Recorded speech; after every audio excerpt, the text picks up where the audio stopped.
Pues bueno, muy buenas noches, bienvenidos todos. Un gusto, Rubén, como siempre, estas pláticas que nos das, que justo fuera del aire estábamos diciendo que siempre son muy interesantes, pero que nos dejas a veces con miedos y con cosas que no nos dejan dormir.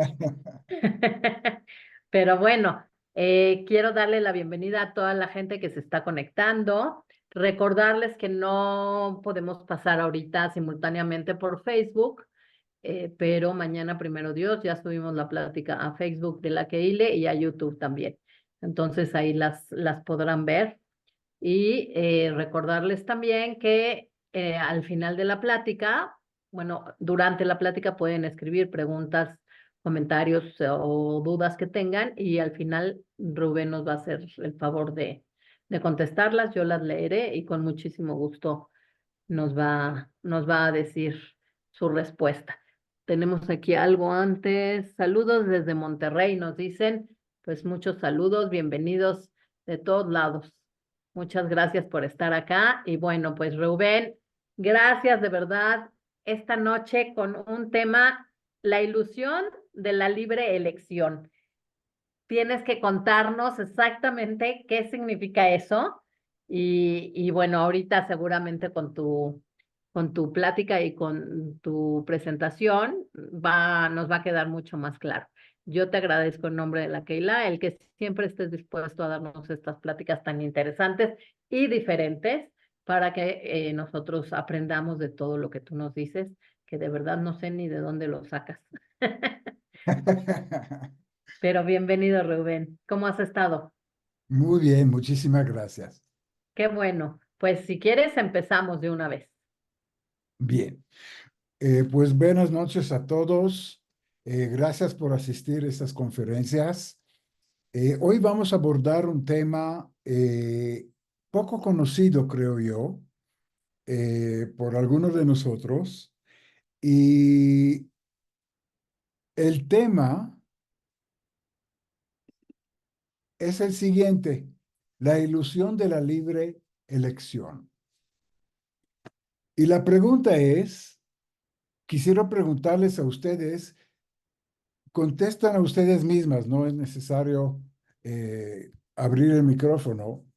Si ustedes creen que realmente vivimos en un mundo donde tenemos una libre elección en la parte política, en la parte económica, si somos libres para elegir diferentes productos que compramos, diferentes inversiones que hacemos en los bancos, etcétera, etcétera, etcétera. Cada uno que se contesta y ver qué piensa ustedes ahora. Y cuando terminamos la conferencia, quisiera que se contesten a ustedes mismos si realmente tenemos o no tenemos la libre elección. Y vamos a empezar. La parte política dejamos para la próxima conferencia. Es un poco más complicada. Hoy vamos a hablar del mundo económico, donde vivimos, y vamos a analizar nuestra libre elección en este mundo. Y para empezar, quisiera abrir con una pregunta un poco difícil, que es la siguiente.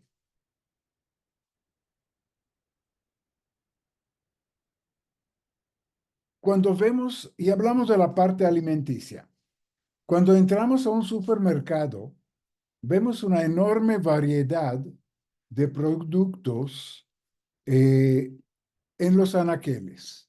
Los anaqueles están llenos. Aquí tenemos una, una foto de productos que nos muestran en los supermercados y vemos una enorme variedad de productos, hablando de medicamentos, hablando de suplementos alimenticios, hablando de zapatos, hablando de todo lo que ustedes quieren, productos de toda la gama de compañías, de variedades, de diferentes empaques, como ustedes ven acá. Entonces, aparentemente sí hay una libre elección. Aquí vemos una tremenda variedad de productos de los cuales podemos elegir.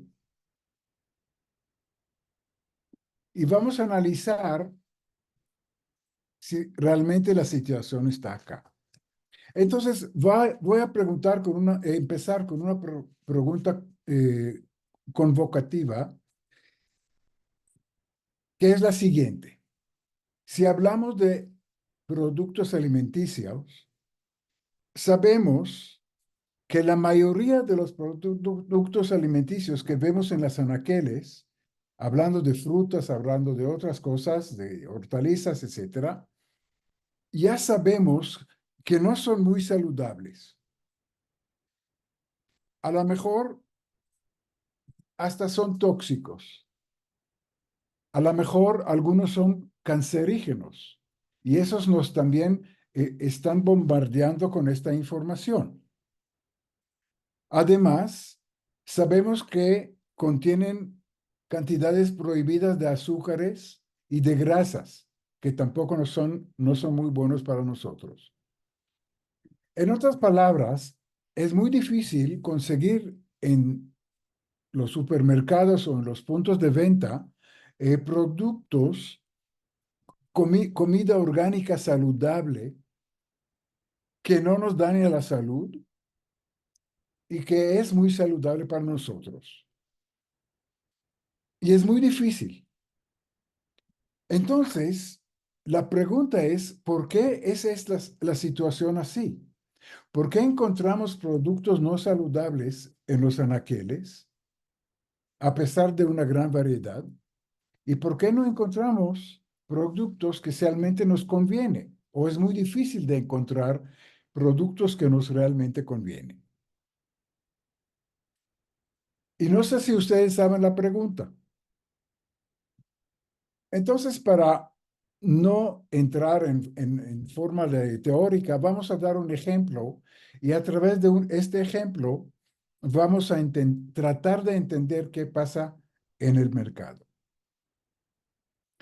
No sé si ustedes han escuchado de un corporativo enorme, una compañía corporativa enorme que se llama Monsanto.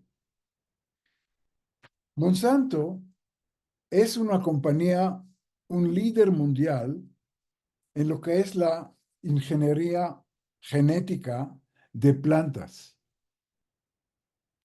Son expertos en la biotecnología y su producto más importante que venden son las semillas, también agroquímicos, etcétera, etcétera. Es una compañía valorada en 66.000 millones de dólares, quiere decir, es un gigante económico. Ahora, esta compañía, su producto principal importante son las semillas. Ellos producen semillas y les venden a los agricultores. Estoy refiriéndome a Estados Unidos. En Estados Unidos, Monsanto es un monopolio que vende casi el 95% de las semillas producidas en Estados Unidos.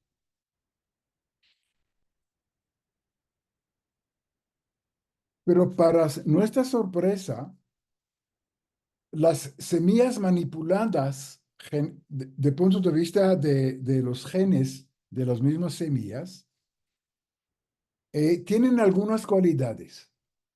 Nosotros sabemos que igual como en los seres humanos y en todos los animales, los genes que tienen en el núcleo de su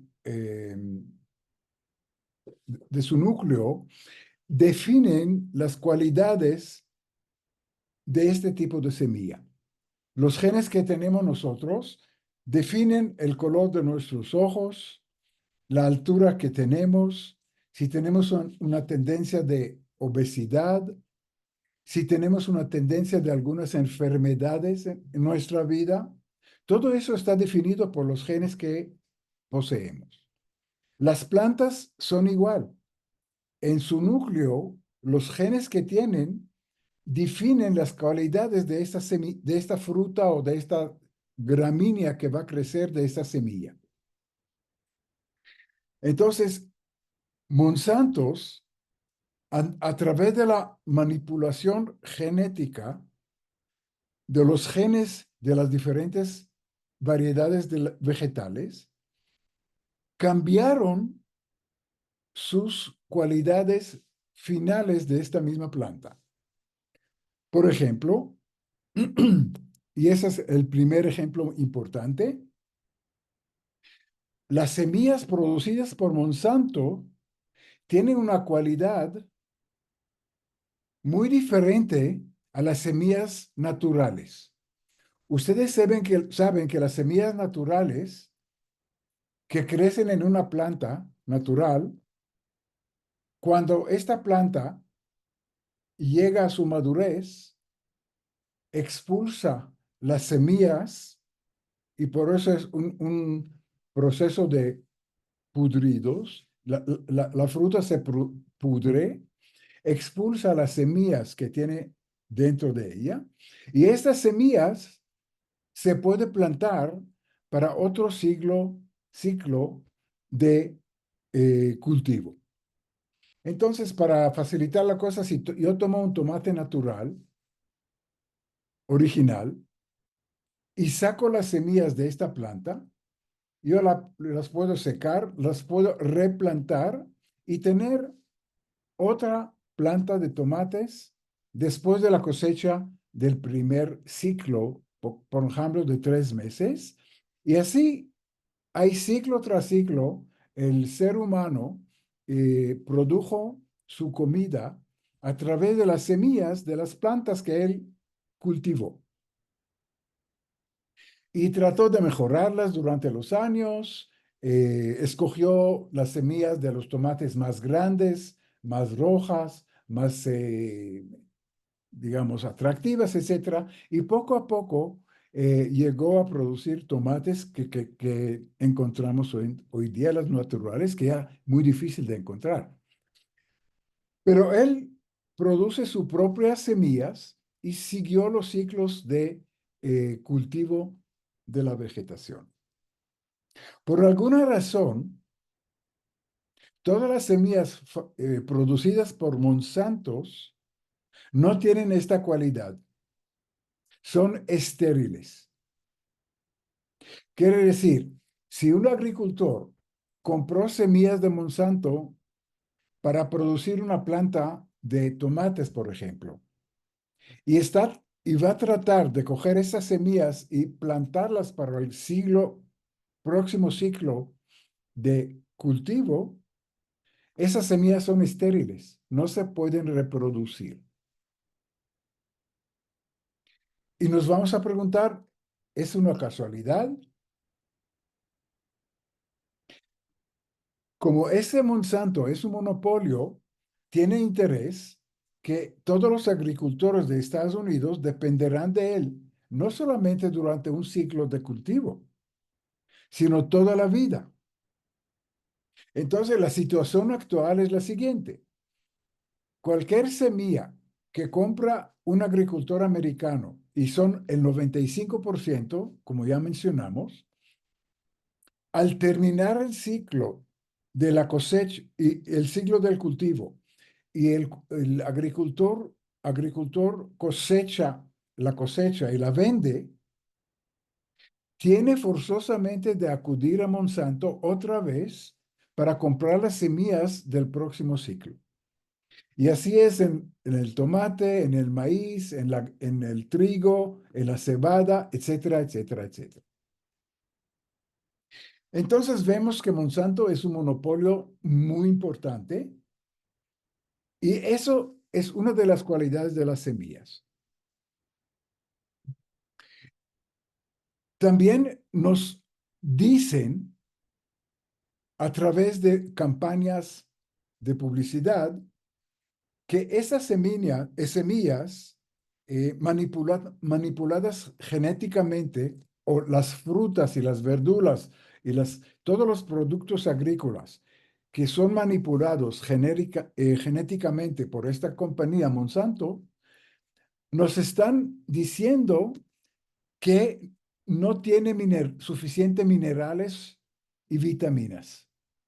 Quiere decir, son semillas que tienen otras cualidades que ya vamos a nombrar, pero definitivamente nos dicen que tienen o no tienen vitaminas y minerales que nuestro cuerpo necesita para seguir siendo saludable.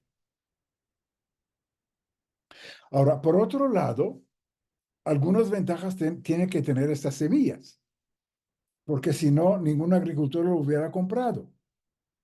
Entonces, manipulación genética, cambiaron genes naturales de la planta e introdujeron genes o de otras plantas que que tienen unas cualidades muy positivas. Por ejemplo, resistencia a enfermedades. Son más resistentes a enfermedades que son bacterias, etcétera, que atacan a las plantas que las semillas naturales. Pero eso tal vez no es tan importante. Lo más importante para los agricultores es el rendimiento. Entonces, definitivamente esas semillas, si hablamos del maíz, y le doy un ejemplo, no sé si los datos son correctos, pero el ejemplo, si un maíz natural que crece en una planta que no fue manipulada, nos da un rendimiento de 2, 3 toneladas por hectárea, las semillas de Monsanto llegan a producir 10 o 11 toneladas por hectárea y para el agricultor es la gran diferencia.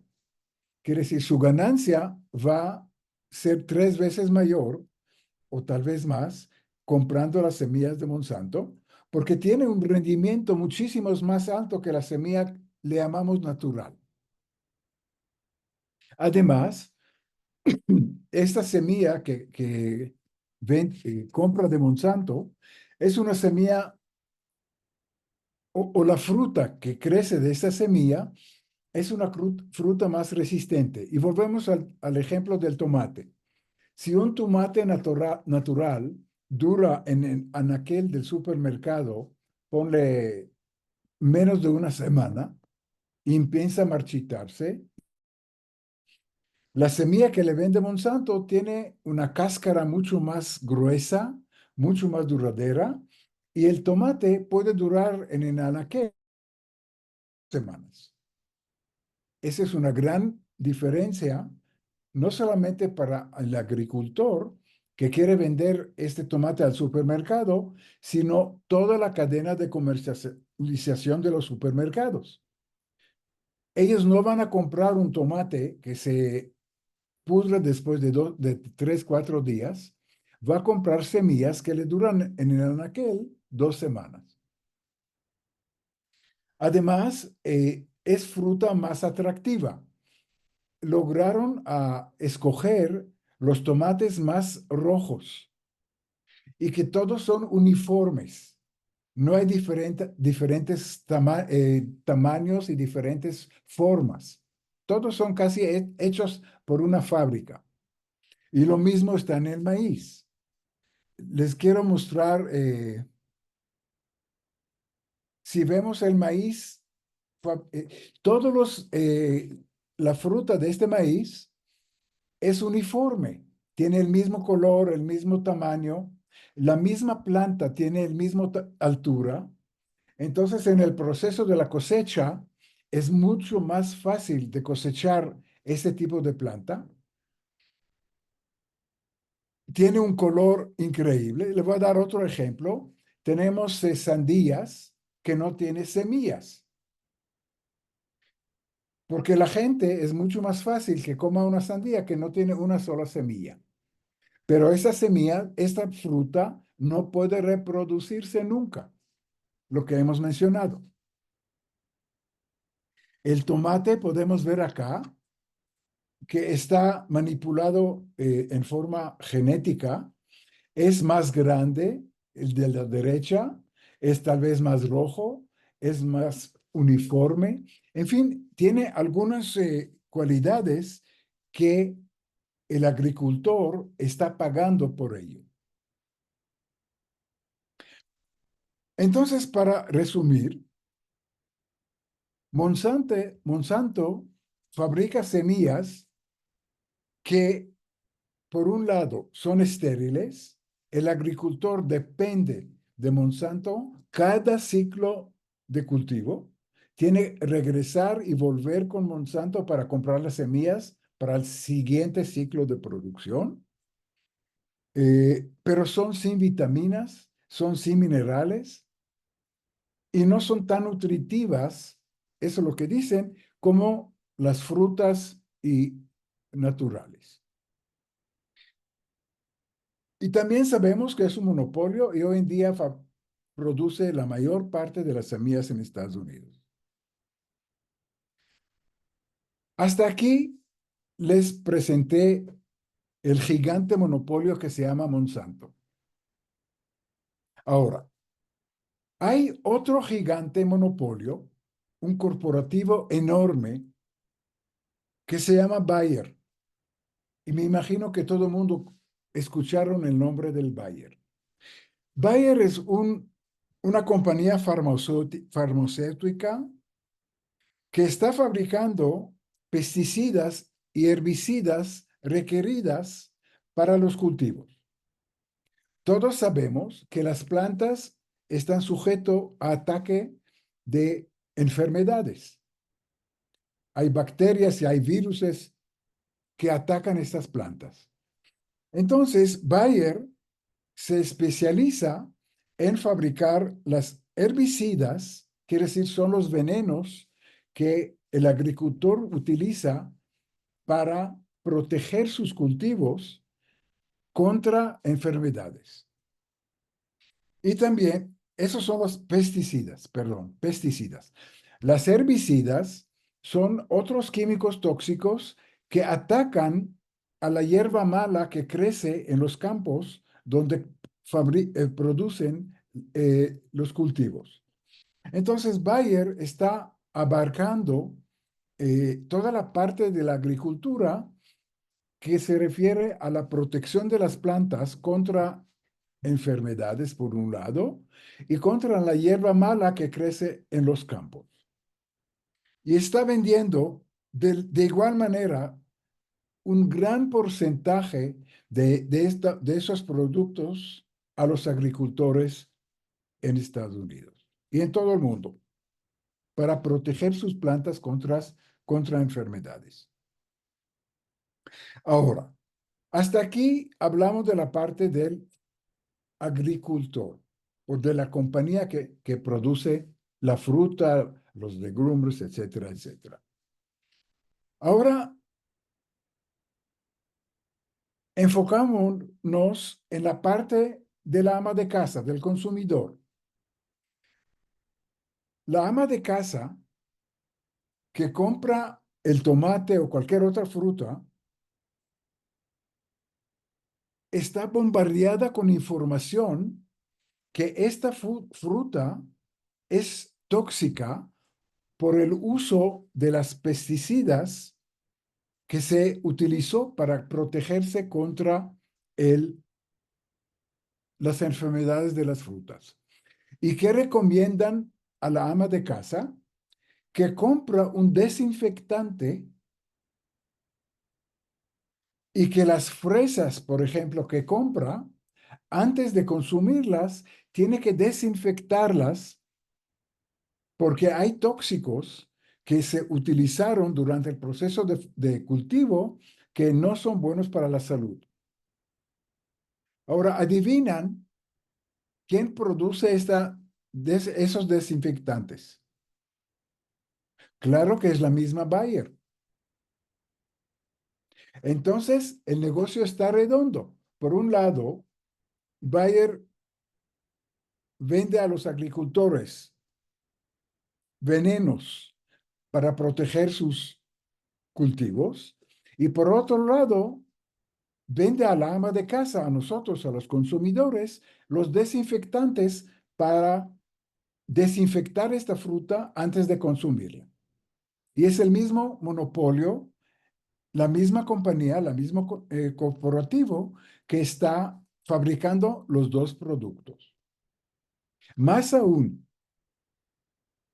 hablamos que las frutas y verduras producidas por por una manipulación genéticamente, tienen pocos vitaminas y minerales y por eso nos bombardean a nosotros, a los consumidores, con publicidad que tenemos que comprar y consumir que suplementos alimenticios. Porque lamentablemente la fruta y verdura que comemos ya no tiene la misma, digamos, cantidad de vitaminas y minerales que tiene la fruta natural. Y por eso, por obligación, nos dicen que si queremos mantener nuestra salud, tenemos que comprar suplementos y vitaminas. Y cuando vamos al supermercado, vemos anaqueles enormes, altos y anchos, llenos de suplementos alimenticios. Tenemos vitaminas de toda la clase. Para la edad de 3 años es un tipo de vitamina y para la edad de 5 años ya es otra vitamina. Y para los 50 para arriba tenemos otras vitaminas. En fin, una variedad increíblemente grande de muchas vitaminas que están en diferentes empaques. Unos son verdes, otros son azules, otros son altos, otros son bajos. Y aparentemente cuando entramos al supermercado y le vuelvo a enseñar tenemos miles y miles de vitaminas y suplementos alimenticios para complementar la verdura y la fruta que no es tan saludable que estamos comprando. Adivinan, ¿quién fabrica y quién produce todos esos suplementos alimenticios? Pues les cuento, otra vez, el monopolio y el fabricante más grande de este tipo de suplementos alimenticios es la misma Bayer. Entonces vemos que la Bayer, por un lado, está fabricando y vendiendo desinfectantes para desinfectar la fruta que compramos y después o la mayoría de los suplementos alimenticios que estamos también comprando porque estamos conscientes que la fruta no es saludable. Pero la fruta, acuérdense, está fabricada por Monsanto. Ahora les voy a contar algo. ¿Qué creen? Me imagino que la mayoría piensan que Monsanto es una corporativo, una compañía, y Bayer es otra compañía que no tiene nada que ver una con la otra. Entonces le cuento que no es exactamente así. Eh, Bayer compró a Monsanto y es dueña de Monsanto. En otras palabras, la Bayer y la Monsanto es de la misma corporación. Y ya vemos cómo el negocio redondo está enlazándose. Y repito y concluyo con eso. Las dos compañías son del mismo dueño, del mismo corporativo, y las dos compañías están controlando todo el ciclo de alimentación del ser humano. Por un lado, venden a los agricultores semillas que les faltan minerales, vitaminas. Por otro lado, nos venden las vitaminas y suplementos alimenticios que necesitamos por la falta en los frutas y verduras que compramos. Entonces, negocio redondo, pero son la misma compañía. Entonces, cuando entramos ahora al supermercado y pensamos que tenemos una libre elección, no es tanto así. Les cuento nada más antes de continuar que Monsanto y Bayer se fusionaron económicamente en una fusión empresarial la más grande de la historia. y que ambas compañías pertenecen a un corporativo que está encima de ellos, que es más grande y más poderoso y se llama BlackRock. Y aquí llegamos a BlackRock también. Pero antes de continuar, estamos entendiendo ahora que los monopolios grandes están manejando todos los productos que comemos por un lado y que los productos que compramos por otro lado, farmacéuticos. Ahora, también sabemos que cuando hay un monopolio, los precios siempre son altos, porque el monopolio prohíbe la libre competencia. Cuando hay una libre competencia y hay muchas compañías que producen semillas, por ejemplo, o producen suplementos alimenticios, compiten entre ellos y el precio para el consumidor no es muy alto. En cambio, cuando hay un monopolio y hay pocas compañías que fabrican el mismo producto, pero los dos controlan el mercado, los precios están prefijados por ellos. Ellos se sientan y deciden qué precios vamos a poner. Ellos deciden cuáles son las condiciones de venta de ellos o cómo se va a comprar esos productos. Quiere decir, si van a tener los supermercados crédito o van a tener que pagar al contado. En fin, cuando hay un monopolio, ya no hay una libre eh, competencia y los precios son los más altos y fijados por ellos y las condiciones de la venta o de la compra también están fijados por ellos.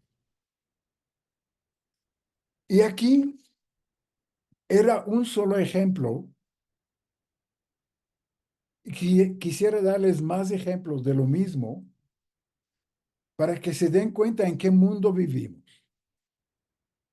Ustedes deben conocer dos compañías gigantes y grandes, competidores feroces, entre comillas. Una es la Pepsi Cola y la otra es la Coca-Cola. Es otro ejemplo. Ustedes saben que en la Coca-Cola es un monopolio muy importante, muy fuerte, que dicta las condiciones a los que representan y venden esos productos. El ejemplo es el siguiente. Si un abarrotero quiere vender la Coca-Cola le ofrece su refrigerador rojo que dice Coca-Cola y lo regala. Además, le da un préstamo aquí en México de unos 200,000 o 300,000 pesos, un préstamo para comprar productos de ellos a 5, 6, 8 años, no con bajo interés o sin interés.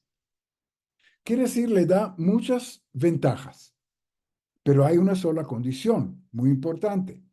Ellos le dicen, al momento que usted pone en este refrigerador otro producto que no es de nuestro corporativo, la Coca-Cola, si pone una lata de Pepsi Cola, el día siguiente recogemos la refrigeradora, exigimos el préstamo que te dimos a 7, 8 años sin interés, que nos pagues de una vez. Esa es la condición. Si quieres, acepta, si no, no. Quiere decir, es un monopolio que impone las condiciones al abarrotero. Y claro que el señor, el abarrotero, que no tiene la capacidad económica, que no es una grande compañía, tiene que sujetarse a estas condiciones. Entonces, no puede poner una lata de Pepsi dentro de su refrigerador. Y así es con el agua mineral, y así es con las bebidas, porque la Coca-Cola fabrica una gran variedad de bebidas. Entonces, aparentemente nosotros vemos, y esa es nuestra ilusión, que hay una feroz competencia entre Coca-Cola y Pepsi-Cola. Lo vemos en los campeonatos mundiales de fútbol, donde las dos compañías pelean por 30 segundos de publicidad durante el campeonato. Entonces, ¿cuál es nuestra noción? Que esas dos compañías son unas feroces competencia entre ellas. Les voy a contar un pequeño secreto. La BlackRock, que es el corporativo encima y encima y encima, el asunto es muy complicado. Es el dueño de las dos compañías, de Coca-Cola, así como la Pepsi-Cola. Y que en las juntas directivas de Pepsi-Cola y de Coca-Cola están sentando dirigentes o gerentes de BlackRock. Y que la Pepsi-Cola y que la Coca-Cola coordinan mucho sus esfuerzos de venta, como dos monopolios muy grandes. En otras palabras, ellos deciden cuáles son los precios, ellos deciden cuáles son los mercados territorialmente, en qué países entran, qué países no entran, y si entran en este país, con qué precio, y si entran en un país X, cuáles van a ser las condiciones de pago o de venta. Todo lo que hemos mencionado anteriormente. Le voy a dar otro ejemplo. Ustedes saben que hay zapatos deportivos, que es otro rubro enorme de ventas en el mundo. Uno es la Nike y otra es Adidas, la alemana. Entonces, la noción que tenemos nosotros, o la mayoría de las personas, que Nike y Adidas son los competidores más feroces del mundo. Porque otra vez, compiten en los campeonatos mundiales por 30 segundos de publicidad, eh, nos bombardean la televisión y los medios de comunicación con publicidad o de Nike o de Adidas, etcétera, etcétera, etcétera. Y también fabrican una gran gama de productos, camisetas deportivas, en fin. Les cuento un pequeño secreto, que la BlackRock tiene interés, tiene acciones, en otras palabras, tiene intereses económicas, tiene acciones en Adidas igual como en Nike. Y así, así sucesivamente. No tenemos tiempo de nombrar cuántas corporaciones controla BlackRock arriba, porque es una lista muy, muy larga. Pero esos eran solamente dos ejemplos. Ahora, hablando de BlackRock, es muy importante. Yo creo que tenemos que hablar dos, tres palabras. BlackRock se constituyó en 1988 por un señor que se llama Larry Fink, que lo vemos acá, que manejaba fondos eh, de inversión o fondos de riesgo. Y es un hombre muy capaz. Y realmente las inversiones que él hizo rendieron rendimientos económicos muy importantes. Y poco a poco esta compañía creció y empezó a comprar otros corporativos que exitosos en el mundo, porque manejaba fondos de riesgo de inversión. Y sus clientes no creen que eran personas ricas del mundo, sino hasta fondos de pensión, que es decir, billones y billones de dólares, se invirtieron con ese señor. Y hoy en día, él y otra compañía se llama Vanguard, manejan una gran cantidad de corporaciones del mundo. La otra compañía se llama perdón, Vanguard, esa es la BlackRock. Y nada más le voy a contar eh, una anécdota. El señor Salim Ramji, en este mes, hace 2 semanas, en junio, hace una semana, fue nombrado como el CEO, como el dirigente, como el gerente ejecutivo de Vanguard. Pero este Salim Ramsey trabajó durante muchos años en la BlackRock y tenía como un gerente muy importante en esta compañía. Y oh, sorpresa, ese señor fue nombrado el gerente general de Vanguard, que es otro de los fondos de inversión muy importantes del mundo. Pero, en otras palabras, nosotros ni sabíamos que hay algún nexo económico de intereses entre BlackRock, que es el gigante, y la Vanguard, que es más pequeña, pero también es una compañía de muchos billones y billones de inversiones. Entonces, estamos viendo que de punto de vista económico, lo que nosotros pensamos que son competencia, no siempre son realmente competencia. Le quiero dar dos, tres ejemplos más que todos conocimos. Ustedes y todo el mundo conocemos a Microsoft. Microsoft, un gigante eh, económico que fabrica software para computadoras. Hay otro gigante, es Apple. Apple que fabrica todos los iPhones que nosotros tenemos y computadoras. Tenemos otro gigante que es el Amazon, que es una compañía que vende por Internet. Hay bancos como Santander, como BBVA, como Citibanamex. Esos son algunos nombres que todo el mundo conocemos, ¿verdad? Y sabemos la gran competencia entre Apple y Microsoft. Sabemos que Steve Jobs, que se quejó de Microsoft, que robó su software para Windows, por ejemplo. En otras palabras, la noción que tenemos que todos esos enormes corporativos de las más compañías más grandes del mundo, que existen en cualquier país del mundo, son feroces competidoras. Les voy a dar una pequeña información, que el gigante que es la BlackRock tiene acciones importantes en todas estas corporaciones que mencioné, en Microsoft, Apple, Amazon y los bancos, etcétera, compañías de seguros, etcétera, etcétera. En otras palabras, hay un gigante que es la BlackRock que tiene interés y son accionistas de todas esas grandes compañías. No los mayoritarios, pero tienen intereses.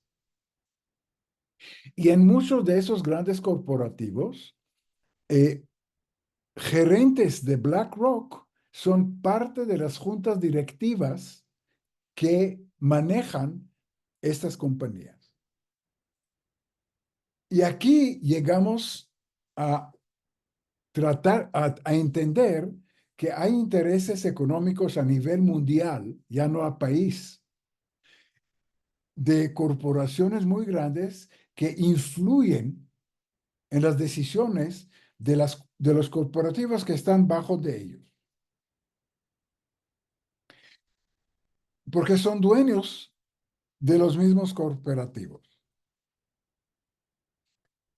Ahora, por eso, y con eso quisiera terminar, ya se nos está acabando el tiempo, por todo lo que hemos hablado ahora, por la concentración tan grande económicamente de tremendas corporaciones que manejan otras tremendas corporaciones bajo de ellas y que a su vez manejan otras grandes corporaciones abajo de ellas, nosotros como consumidores vemos solamente las corporaciones o los monopolios que con cual tenemos negocios. Quiere decir, cuando vamos al supermercado o cuando vamos a comprar por ejemplo, un préstamo bancario, ¿sí? Hipotecario, vamos a este banco, el otro banco, el otro banco, para ver cuál nos da el mejor préstamo hipotecario para comprar nuestra casa. Pero desconocemos que muchos de estos bancos son parte de un corporativo más alto y al fin termina en la misma BlackRock, que tiene acciones e intereses económicos en en esos bancos. Entonces, cuando vamos a hacer compras de un préstamo hipotecario, no tenemos la libre elección, diciendo que este banco es mejor que el otro porque me da un interés, un porcentaje menos de interés. Pero todos esos bancos que son parte de la misma corporación y son un monopolio, de antemano están planeando los planos de préstamos hipotecarios de los diferentes bancos que son bajo su control. Uno tiene un interés un poquito más alto, pero por otro lado, tiene, digamos, tal vez una vigencia del préstamo más largo o tiene otras condiciones limitantes. Quiere decir, ellos definen las alternativas de todos los planos de préstamos hipotecarios de los bancos bajo su control y lo varían. No es igual, pero al fin ellos definen y lo que podemos nosotros de escoger es entre tal vez cinco, tres, cuatro, cinco alternativas, nada más. No tenemos libre elección. Y estas cinco alternativas que nos ponen a la mesa frente a nosotros son bien calculados y bien coordinados y bien planificados por los mismos bancos. Ellos se sentaron y definieron qué alternativa de préstamo hipotecario van a dar a los clientes. ¿Cuáles van a dar en España? ¿Cuáles van a dar en Inglaterra? ¿Cuáles van a dar en México o en Estados Unidos? Y podrían variar un poquito, pero todo está eh, planificado de antemano, todo está definido y la alternativa que nosotros pensamos que hay miles de alternativas para nosotros consumidores es una ilusión. Ellos definen cuatro o cinco alternativas principales y dicen, a ver, ustedes ahora escojan entre los cinco que ya están predefinidas. Y eso es un ejemplo de préstamos hipotecarios. De suplementos alimenticios también hablamos, y así en todo lo que nosotros vemos. Ahora, por todo lo que estamos mencionando ahora, hablando de la economía global, vemos un proceso en los últimos 80 años de la globalización, desde la Segunda Guerra Mundial, vemos un proceso que a pesar de la competencia, a pesar de la globalización, a pesar que aparentemente podemos comprar ahora en Amazon un producto chino o indio o taiwanés o lo que sea, hay una concentración muy importante de la riqueza mundial. Y por otro lado, la clase media en todo el mundo, occidental estoy hablando, está empobreciéndose. En otras palabras, vemos que hay fondos económicos que pasan desde la clase media hacia la clase, a un pequeño porcentaje de la clase muy alta económicamente. Y es un proceso a nivel mundial. Y nos preguntamos, qué raro que eso pasa en Inglaterra y eso pasa también en Francia, eso pasa también en Estados Unidos. Quiere decir, no es raro que en diferentes países donde hay diferentes sistemas políticos, Unos son izquierdistas, unos son derechistas. Países de diferentes etnias, de diferentes gobiernos, de diferentes sistemas políticos. Unos son parlamentarios, otros son, por ejemplo, republicanos, otros son presidenciales.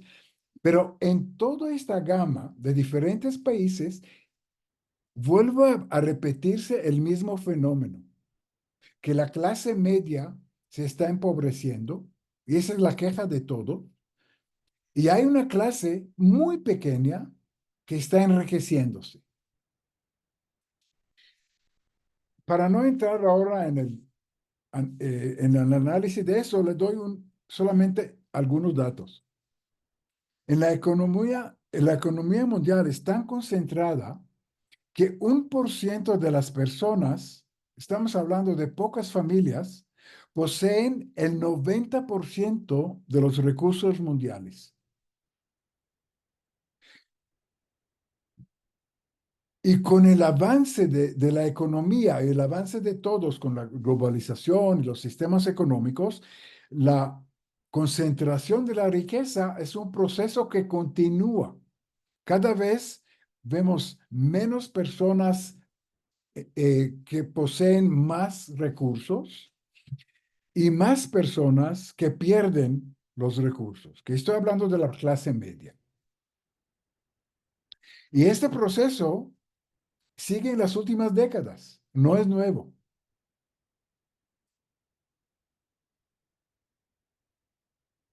Entonces yo creo que hasta aquí ya llegamos a las 9. Tal vez en la próxima conferencia vamos a hablar de este proceso económico que sucede y que no es una coincidencia. Está planeado por algunas personas, por algunos corporativos, por algunas compañías que controlan muchos recursos económicos. Y vamos a ver cómo funciona y por qué. Pero hasta aquí quiero dejar la conferencia y abrir el micrófono para observaciones y para preguntas. Gracias, Rubén. Pues sí, muy interesante. Ahora, cuando vayamos al súper, vamos a ser más conscientes en lo que compremos, porque ahora ya ¿Sí? sabemos que los tomates tenemos que agarrarlos chiquitos para que no estén inyectados. No, Eh, la verdad es que es muy difícil de comer sano.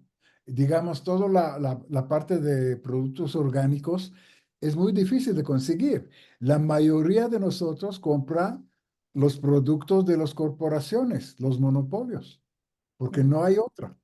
¿Sí? sí, qué barbaridad. A ver, aquí tenemos unas manos levantadas. Voy a darles chance de hablar. A ver, Mordejai, por favor, abre tu micrófono.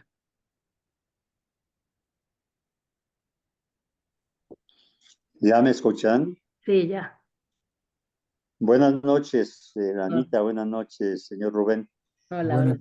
Una pregunta, estos corporativos evolucionan muy rápido, ¿verdad? Porque yo me acuerdo que en los setentas hubo un club de Roma, allá en Italia, en donde se pactaron una especie de organización a nivel mundial para el manejo de los granos y parece ser que por ahí derivó en una opción que fue Monsanto.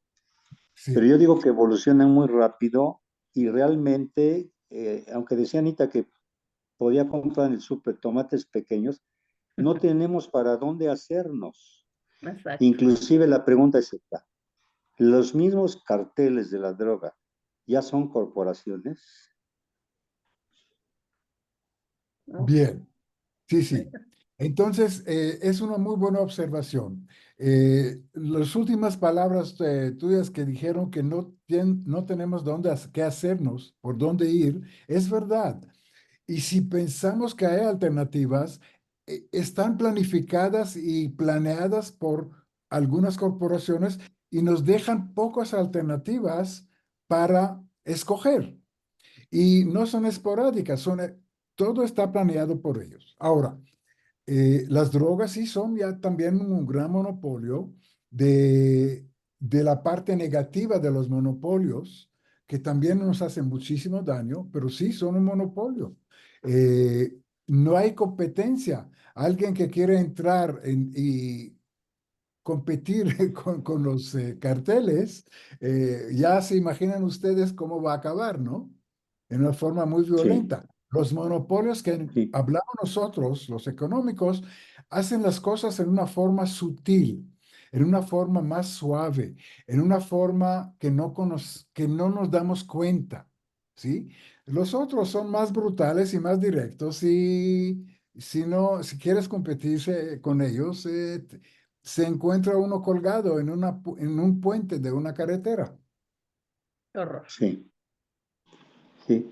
Pero también los corporativos que existen, como usted decía, es difícil comer sano. También producen muchos artículos que finalmente van a derivar en que compremos medicamentos, en que compremos artículos que se producen para curar enfermedades o hacer cirugías, como que se generan círculos viciosos. Yo pongo, por ejemplo, esas tiendas que se encuentran en cada esquina, los llamados Oxxos. Yo he visto que calculo que un 90% de lo que venden contiene azúcar y se Claro, implementa o se fomenta el uso del azúcar a pesar de las advertencias que hay de la diabetes, etcétera, y lo siguen fomentando, porque también el azúcar es como una adicción al dulce. ¿Cómo es que estos claro, corporativos también no tienen cierta ética para vender, verdad? exactamente. No hay ética, no hay moral, porque ellos, ¿sabes a quiénes son leales? No al consumidor, no a nosotros. No les importa nuestra salud. La única lealtad de ellos es a sus accionistas. Ellos tienen que demostrar el fin de año ganancias y ellos tienen que Claro. distribuir dividendos a sus accionistas. Y Sí. eso es su principal interés. Lo demás, si nos meten mucho azúcar en la comida, otro corporativo del grupo nos va a vender una medicina Sí, va a bajar el nivel de glucosa en la Nah, sangre. Y negocio sí, redondo, sí. sí, ¿verdad? sí, sí, sí. Sí, gracias, gracias. Gracias a ti, Mordejai. Gracias, Anita. A ver, tenemos aquí. Miriam, por favor, abre tu micrófono.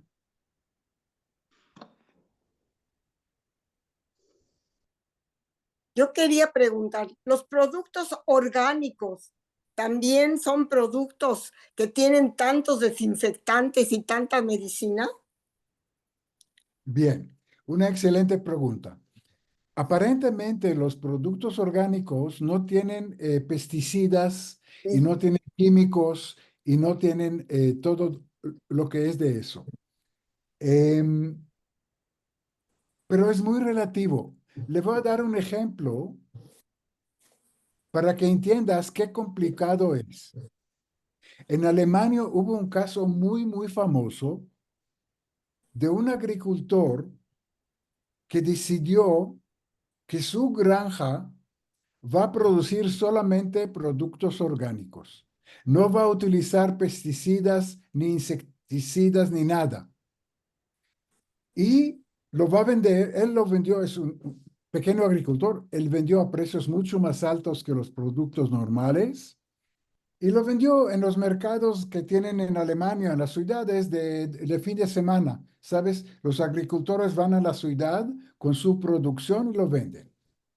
Bueno, a este pobre hombre demandar, alguien lo... Ah, y él certificó toda su producción como productos orgánicos. Bueno, por alguna razón, alguien demandó a este pobre agricultor diciendo que en miente y no vende productos orgánicos. Y lo llevaron a la justicia, lo llevaron al tribunal y lo demandaron con muchos y muchos millones de dólares. Y él juró y prejuró que está fabricando sin ninguna insecticida, sin ninguna. pesticida. ¿Quién creen que ganó el juicio? Los que lo demandaron. ¿Pero por qué? Al lado de él había una gran granja industrial que fumigaba por aviones sus cultivos. Ay, Dios Y el mío. argumento en el juicio era que cuando esos aviones están fumigando la otra granja vecina con el viento y con la lluvia y no sé qué, argumentaron allá, algunas de esas pesticidas llegan a su cultivo. Y la verdad es que eso era. Y el pobre perdió el juicio, ya no podía. Ah, ¿y quién creen que lo demandó? Algún monopolio que fabrica las pesticidas, porque No, quería sacarlos del mercado. Entonces contrataron algunos terceros que lo demandaron y él ya no pudo vender su producción con el certificado que es producción orgánica. Entonces, la fuerza de los grandes monopolios es tan fuerte, tan grande, que están peleando. aplastan. Si tenemos tiempo, les quiero contar una experiencia personal. 5 minutos. Sí, Cuando yo llegué a México, me dediqué a un negocio de exportar productos de belleza a Estados Unidos, fabricadas en México, porque hubo una diferencia de precios entre productos mexicanos. Bueno, para no hacerle una larga historia, para hacerla corta, nosotros exportábamos la pasta dental Colgate. Y durante años se exportaba esta pasta dental, Colgate, a Estados Unidos sin ningún problema. Era un producto mexicana que se vendió muy bien y todo. Un día me siento en la oficina, me llama el agente aduanal de Laredo, donde entraba la mercancía a Estados Unidos, y dice, mira, este tractor, este tráiler, no se puede meter a Estados Unidos. La aduana americana nos confiscó este tráiler. Es un tráiler enorme, ¿saben? Los grandes sí, claro. Y le digo, pero años estamos exportando eso, ¿qué pasó? Les cuento qué pasó. La Colgate, ustedes la conocen como Colgate. ¿Quién es el dueño de Colgate? No saben. Es Procter Gamble. Nosotros no conocemos, pero sí, es Procter Gamble. Y Procter Gamble, encima de Procter Gamble, hay otro corporativo que al final puede ser BlackRock, que es el dueño de ellos. Pero fíjate qué hicieron. En la Colgate, ellos son Procter Gamble es un monopolio corporativo en todo el mundo. ¿Qué hizo en México para cortar gente como yo, pequeños que querían competir? Introdujo en la pasta dental un elemento químico prohibido por la FDA en Estados Unidos. Quiere decir, la pasta dental mexicana de repente tenía alguna Una sal, ¿no? sustancia. Alguna sustancia, era una sal, alguna sustancia prohibida de la FDA y se acabó el negocio. Para nosotros pequeños que tratábamos de exportar.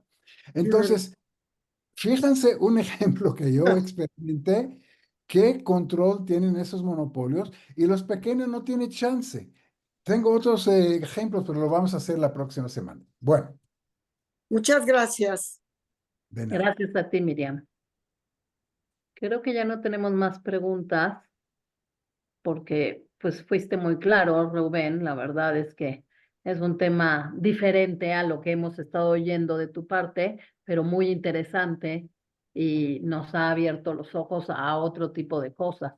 Así que yo te agradezco muchísimo y pues primero Dios nos veremos la próxima con algún otro tema interesante. Y les deseo muy buenas noches a todos y cada uno de los que se conectaron. Les recuerdo que la plática queda grabada mañana en nuestras redes. Gracias, buenas noches. Buenas noches a todos, muchas gracias por asistir y gracias a Anita y a la Keile y hasta la próxima. Gracias, Rubén. Hasta Bye. luego, que descansen.